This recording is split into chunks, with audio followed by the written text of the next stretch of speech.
तो बच्चों, online class में आपका स्वागत है। आज हम फिर कक्षा 9 का जीव विज्ञान लेकर आए हैं। तो जीव विज्ञान का जो हमारा टॉपिक है आज का है माइटोकॉन्ड्रिया। क्या टॉपिक है? माइटोकॉन्ड्रिया। तो माइटोकॉन्ड्रिया को सर्वप्रथम एक वैज्ञानिक थे, जीव विज्ञानी थे, जिनका नाम है कोलिकर। क्या नाम है? कोलिकर नाम है। और इन्होंने सन 1850 ईस्वी में क्या माइटोकॉन्ड्रिया को देखा था। कौन देखे थे? कोलिकर ने सन 1850 ईस्वी में किसको देखा? माइटोकॉन्ड्रिया को देखा था। इसके बाद अल्टमान तथा फ्लेमिंग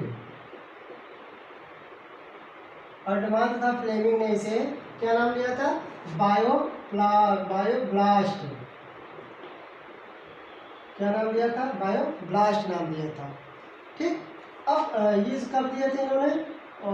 1894 ईस्वी में। सन 1894 ईस्वी में क्या अल्टमान तथा फ्लेमिंग ने इसे क्या नाम दिया था? बायोब्लास्ट नाम दिया था। बायोब्लास्ट नाम दिया था।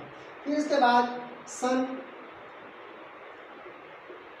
1897 ईस्वी में एक वैज्ञानिक थे जिनका क्या नाम था? सी वेंडा ने इसे क्या नाम दिया? माइटोकॉन्ड्रिया नाम दिया। क्या नाम दिया? माइटोकॉन्ड्रिया नाम दिया।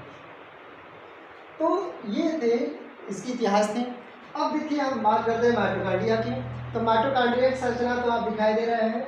यह एक जूते में लेडीज जो शूज होता है, लेडीज शूज की मतलब एक लेडीज शूज की तरह इसकी संरचना दिखाई दे रही है।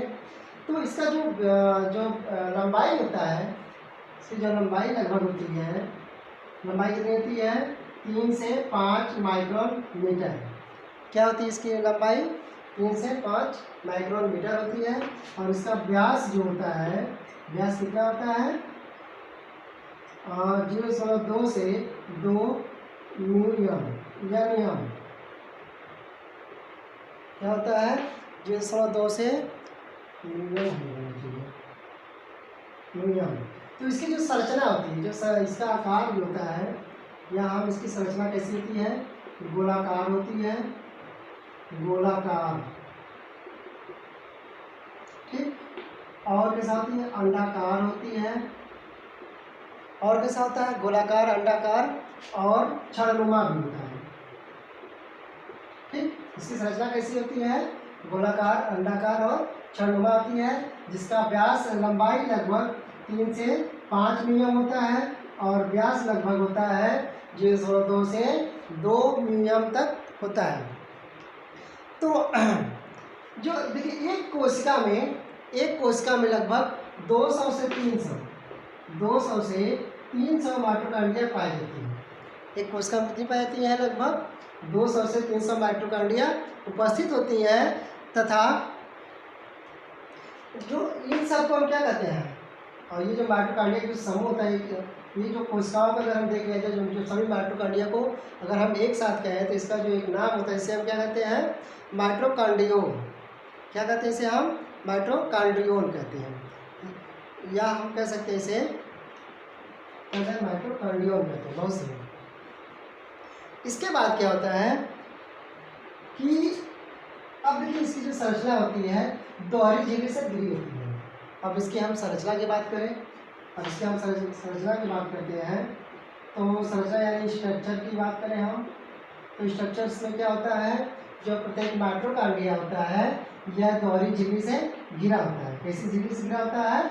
दोहरी झिल्ली से घिरा होता है। बाहरी झिल्ली को हम कहते हैं वाय आवरण या वाय झिल्ली कहते हैं। ठीक। और जो अंदर की झिल्ली होती है इसे हम अंतः झिल्ली कहते हैं, अंतः आवरण कहते हैं। ठीक। बाहर तरफ कौन सा होता है? वाय आवरण होता है, और अंदर तरफ होता है अंतः आवरण होता है। ठीक। अब देखिए जो अंदर का जो आवरण होता है, इनके बीच देखिए दोनों जो आवरण होता है इसके हम बीच को क्या कहते हैं, हम एक तरह से इसे हम क्या नाम दिए हैं, हम इसको कौन सा कक्ष होता है, ये अंतः कक्ष कहते हैं इसे हम कौन सा कक्ष कहते हैं, अंतः कक्ष कहते हैं। ठीक, जिसका जो स्पेस होता है 6 से 7 यह नियम होता है। ठीक, इसके दो झिल्लियों के जो बीच की दूरी होती है उसे हम कितनी होती है, 6 से 7 यह नियम होता है। जो भीतरी झिल्ली होती है, अब इधर देखिए, जो भीतरी झिल्ली होती है यह अंदर की ओर देखिए अंगुलियों की संरचना बनाती है। इसको जो देख रहे हैं ना, जो भीतरी झिल्ली होती है यह अंगुलियों के प्रवर्ध से संरचना होती है। अंगुलियों जो बाहर के हमारे अंगुलियों इसकी से अंदर संरचना बनती है और इस संरचना को हम क्या कहते हैं, क्रिस्टी कहते हैं। क्या कहते हैं, क्रिस्टी कहते हैं। और इन क्रिस्टी पे इस तरह देखिए एक उभरा हुआ संरचना दिखाई दे रहा है बहुत सारी संख्या में, जिसे हम क्या कहते हैं, ऑक्सीसोम कहते हैं। क्या कहते हैं हम, ऑक्सीसोम कहते हैं। तो अब देखिए अब इसके अंदर देखिए हम बाद में, तो इसमें जो होता है कि कुछ तरल जैसे जैसे संरचना पर पाई जाती है, या तरल पदार्थ पर होता है और तरल पदार्थ होता है, या हम जैसे जैसे संरचना होती है इसे हम क्या कहते हैं, मैट्रिक्स कहते हैं। क्या कहते हैं इसे हम, मैट्रिक्स कहते हैं। ठीक, तो ये हो गई माइटोकॉन्ड्रिया की संरचना की बात हो रही है। किसकी बात हो रही है, या माइटोकॉन्ड्रिया की संरचना की बात हो रही है। अब इसके अतिरिक्त क्या होता है कि इसके अंदर जो होता है राइबोसोम पाए जाते हैं। क्या पाए जाते हैं, वो भी राइबोसोम कौन सा होता है, 70S राइबोसोम। और इसका खुद का जो होता है कि डीएनए होता है। माइटोकॉन्ड्रिया का खुद का क्या होता है, डीएनए होता है। इसलिए इसे हम क्या कहते हैं, स्वतंत्र पदार्थ या स्वतंत्र मटेरियल कहते हैं, या ठीक है, इसे हम स्वतंत्र पदार्थ या स्वतंत्र मटेरियल के नाम से भी जानते हैं। फ्रीडम होता है क्योंकि इसके पास ये अर्ध स्वतंत्र पूर्ण रूप से स्वतंत्र नहीं होता है, ये अर्ध स्वतंत्र होता है क्योंकि इसके पास खुद का डीएनए होता है और खुद का राइबोसोम होता है। ठीक, तो ये हो गई संरचना, किसकी संरचना, माइटोकॉन्ड्रिया की। अब इसके हम कार्य देखें, इसका कार्य क्या होता है, माइटोकॉन्ड्रिया क्या काम करता है।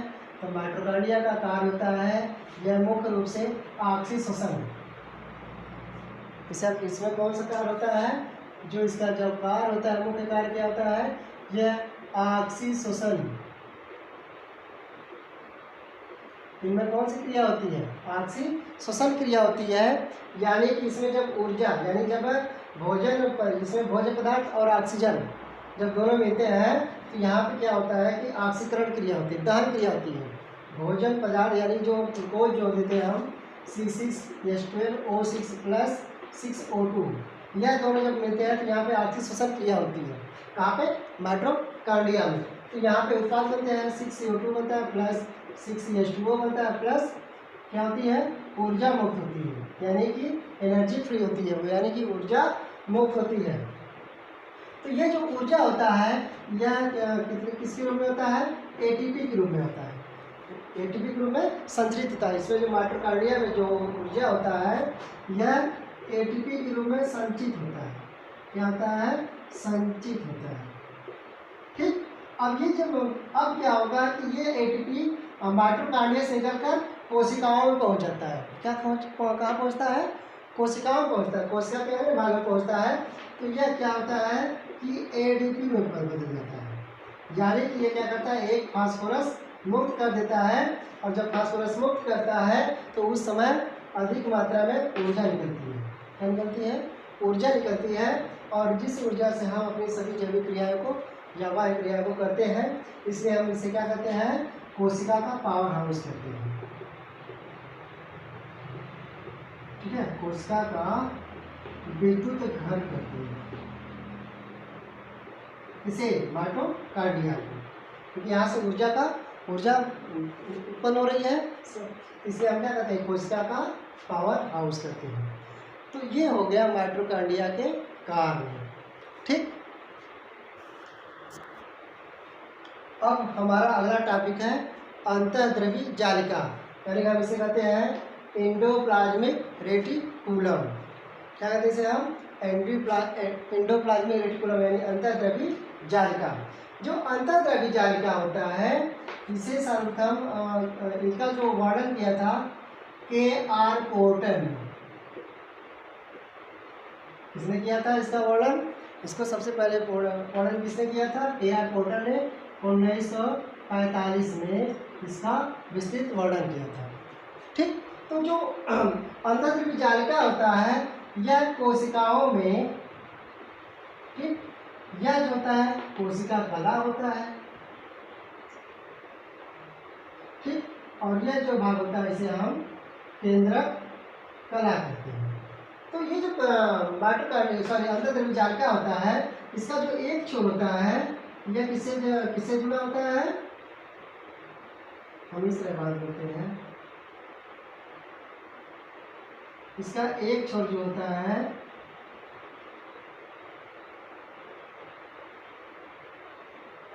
एक छोर जो होता है इस प्रकार से जो होता है ये बना होता है, जिसका एक छोर होता है केंद्रक कला से और दूसरा छोर किससे होता है? कोशिका कला से जुड़ा होता है। ठीक, तो हमने कहा ये जो इसका एक छोर क्या होता है? केंद्रक कला, और दूसरा छोर किससे होता है? कोशिका कला से जुड़ा होता है, जिसकी वजह से यह पूरे कोशिकाओं को क्या करता है? छोटे छोटे भागों में विभाजित करता है। जो कोशिका द्रव्य को क्या करता है कि तो स्पेस इसका थोड़ा सा बढ़ाता है, इसमें इस जगह को थोड़ा सा विस्तृत, यानी इसे हम यांत्रिक ढांचे भी देता है। एक तरह से क्या करता है? ये यांत्रिक ढांचा भी प्रदान करता है। तो जो हमने कहा कि यह जो अंतःद्रव्य जालिका होता है इसकी एक सतह जो होता है किससे जुड़ता है? कोशिका कला से, और दूसरी सतह जो होता है केंद्रक कला से जुड़ा होता है, जिसे हम अंतःद्रव्य जालिका कहते हैं। और ये क्या करता है? अब ये संपूर्ण कोशिका को छोटे छोटे कोष्ठकों में यानी छोटे छोटे खानों में विभाजित कर देता है। क्या कर देता है? छोटे छोटे खानों में विभाजित कर देता है। तो अब हम देखिए जो अंतःद्रव्य जालिका होती है यह दो प्रकार की होती है। कितनी प्रकार की होती है? दो प्रकार की होती है। एक जो होता है जिसे हम बोलते हैं SER, यानी जिसे हम कहते हैं स्मूथ एंडोप्लाज्मिक रेटिकुलम, ठीक, और दूसरा जो होता है RER। दूसरा क्या होता है? RER, सॉरी, इसे हम बोलते हैं रफ एंडोप्लाज्मिक रेटिकुलम। ठीक, तो इसे हम कहते हैं चिकनी। स्मूथ मतलब क्या होता है? चिकनी एंडोप्लाज्मिक अंतःद्रव्य जालिका। और ये क्या होता है? खुरदरी अंतःद्रव्य जालिका। तो एक चिकनी होती है, एक खुरदरी होती है। तो देखिए जो खुरदरी होती है आप देखते हैं कि इसकी सतह पर एक कण जैसी संरचनाएं पाई जाती है। कण जैसी क्या होती है? संरचनाएं पाती हैं। इन संरचनाओं को हम क्या कहते हैं? राइबोसोम कहते हैं। क्या कहते हैं इसे हम? राइबोसोम कहते हैं। और राइबोसोम, ठीक है। अब ये क्या होता है कि जिस सतह पर, जिसकी ऊपरी सतह पर राइबोसोम उपस्थित होते हैं उसे हम क्या कहते हैं? खुरदरी एंडोप्लाज्मिक रेटिकुलम, यानी कि खुरदरी अंतःद्रव्य जालिका। और जिसकी सतह पर राइबोसोम अनुपस्थित होते हैं यानी प्रेजेंट नहीं होते हैं उसे हम क्या कहते हैं? चिकनी एंडोप्लाज्मिक रेटिकुलम कहते हैं। ठीक, तो हमने क्या कहा कि एंडोप्लाज्मिक रेटिकुलम यानी अंतःद्रव्य जालिका दो प्रकार की होती है। SER यानी कि स्मूथ एंडोप्लाज्मिक रेटिकुलम यानी चिकनी अंतःद्रव्य जालिका। दूसरी जो होती है RER यानी रफ एंडोप्लाज्मिक रेटिकुलम, जिसे हम कहते हैं खुरदरी अंतःद्रव्य जालिका। जो SER यानी स्मूथ जो होती है इसे हम इसके जो होते हैं किसी प्रकार की इसकी सतह पे किसी प्रकार की उपस्थिति नहीं होती, यानी कि राइबोसोम के कण अनुपस्थित होते हैं, इसलिए से हम क्या कहते हैं? स्मूथ कहते हैं, चिकनी कहते हैं। और जो रफ होती है इसकी सतह पर क्या होते हैं कि राइबोसोम के कण उपस्थित होते हैं, जिस वजह से हम क्या कहते हैं? खुरदरी एंडोप्लाज्मिक रेटिकुलम यानी रफ एंडोप्लाज्मिक रेटिकुलम यानी कि खुरदरी अंतःद्रव्य जालिका। तो ये हो गई इसकी संरचना। और अब हम बात करते हैं इसके कार्य की।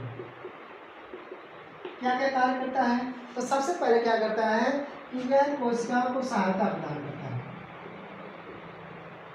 यह कोशिका के लिए क्या होता है, सहायक होता है और यांत्रिक ढांचे बनाता है, यांत्रिक ढांचे। ठीक, मतलब इसको क्या करता है, एक तरह से इस तरह चारों ओर से घेरा रहता है तो यांत्रिक ढांचे बनाता है और स्पेस मतलब सहायक होता है सिकुड़ने फैलने में। तो इस तरह से हम क्या करते हैं, ये यांत्रिक ढांचे का कार्य करता है। दूसरा क्या है कि यह जो क्या करता है, कोशिकाओं को पृष्ठ प्रदान करता है, या अत्यधिक पृष्ठी प्रदान क्या करता है, यह कोशिकाओं को अत्यधिक पृष्ठ प्रदान करता है। यानी कि हम कह सकते हैं कि पृष्ठी सतह देता है ना, ये क्या करता है, स्पेस देता है ना, पृष्ठी सतह प्रदान करता है, पृष्ठी सतह। ठीक, दूसरा तीसरा जो कार्य होता है, यह मुख्य रूप से क्या काम करता है कि इसमें जो पदार्थों का एक स्थान से दूसरे स्थान तक स्थानांतरण करता है। क्या करता है, यह पदार्थों का एक स्थान से दूसरे स्थान तक क्या करता है, स्थानांतरण करता है। यानी कि यह इसका एक भाग कोशिका कला से, दूसरा केंद्र कला से, दूसरा भाग कोशिका कला से जुड़ा होता है। तो इसके माध्यम से क्या होता है, पदार्थों का स्थानांतरण होता है। यानी कि ये पदार्थों को का एक स्थान से दूसरे स्थान तक स्थानांतरण करता है। ठीक, इसके बाद जो रफ एंडोप्लाज्मिक रेटिकुला होता है, यानी खुरदरी अंतर्द्रव्य जालिका होती है, ये जो राइबोसोम उपस्थित होते हैं, यह प्रोटीन का निर्माण करते हैं। ठीक है, क्योंकि हम राइबोसोम को क्या कहते हैं, प्रोटीन की फैक्ट्री भी कहते हैं। क्या कहते हैं, प्रोटीन की फैक्ट्री कहते हैं। इसलिए यह राइबोसोम क्या करता है, प्रोटीन का संश्लेषण करता है, प्रोटीन का निर्माण करता है। अगला काम क्या करता है यह कि जो चौथा नंबर का इसका कि यह मुख्य रूप से जो कोलेस्ट्रॉल,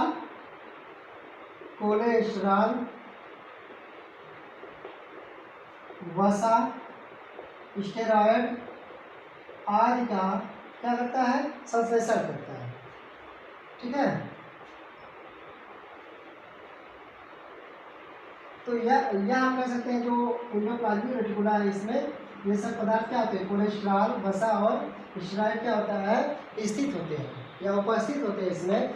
ये काम करता है। और पांचवा काम क्या करता है, मुख्य रूप से पांचवा काम कि अकशेरुकी जंतुओं में, जो अकशेरुकी जंतु होते हैं कि यकृत कोशिकाओं में SCR क्या यानी स्मूथ एंडोप्लाज्मिक रेटिकुलम विष तथा दवा की निराविष करता है, यानी कि उसके प्रभाव को विष और दवा के प्रभाव को क्या करता है, कम कर देता है। क्या करता है, कम कर देता है। तो ये हो गया माइटोकॉन्ड्रिया और अंतःद्रव्यीय जालिका के बारे में अध्ययन किया गया आज हम। और अगले वीडियो में हम लेके आएंगे लवक, और अगला वीडियो हमारा लवक होगा और गाल्जी काय के लेके आएंगे। तब तक के लिए धन्यवाद।